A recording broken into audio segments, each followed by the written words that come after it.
Telangana politics Kaleshwaram commission చుట్టూ తిరుగుతున్నాయి. PC Ghosh ఇచ్చిన నోటీసులు రాజకీయ సెగలు రేపుతున్నాయి.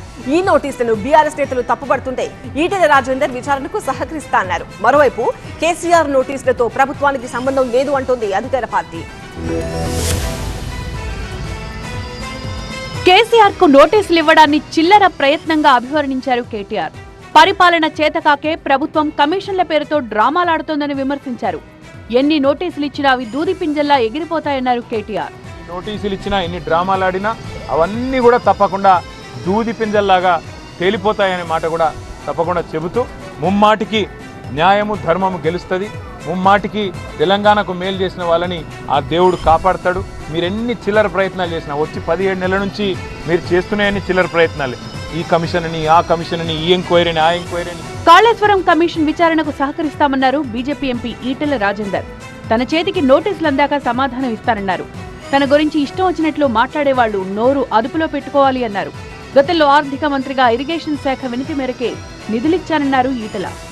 Etela Rajender finance department, engineering department, అది ఇరిగేషన్ డిపార్ట్మెంట్కి సంబంధించిన వాళ్ళు దాని డిజైన్స్ కానీ, దాని పర్మిషన్లు కానీ, దాని ఎస్టిమేట్లు కానీ, దాని పని కానీ అంతా చేసి చివరికి పని జరిగిన తర్వాత ఇవో నా డిపార్ట్మెంట్కి ఒక 20,000 కోట్లు కేటాయించబడ్డది మీ దగ్గర, ఇవో మా బిల్లులకి ఇది పంపుతున్నామని చెప్పి గంతుంటుంది తప్ప ఏముంటుందా పిచ్చివే. అయితే కేసీఆర్ కు వచ్చిన నోటీసులతో కాంగ్రెస్ ప్రభుత్వానికి సంబంధం లేదన్నారు కాంగ్రెస్ ఎంపీ మల్లు రవి. విద్యుత్ కమిషన్ విషయంలో కేసీఆర్ తప్పు చేశారన్నారు. ఇప్పుడైనా కేసీఆర్ కాళేశ్వరం కమిషన్ విచారణకు సహకరించాలని మల్లు రవి సూచించారు. ఆయన రిటైర్డ్ జడ్జి, కమిషన్ ఆయనకు హక్కులు ఉంటాయి, ఆయన పంపించాడు.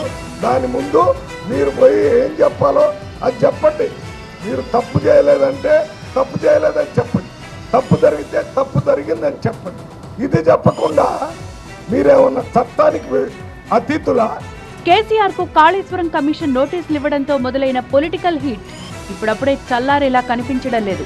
మరోవైపు కమిషన్ విచారణకు కేసీఆర్ హాజరవుతారా లేదా అనే సస్పెన్స్ కూడా ఇంకొన్నాళ్లు కొనసాగే అవకాశాలు కనిపిస్తున్నాయి.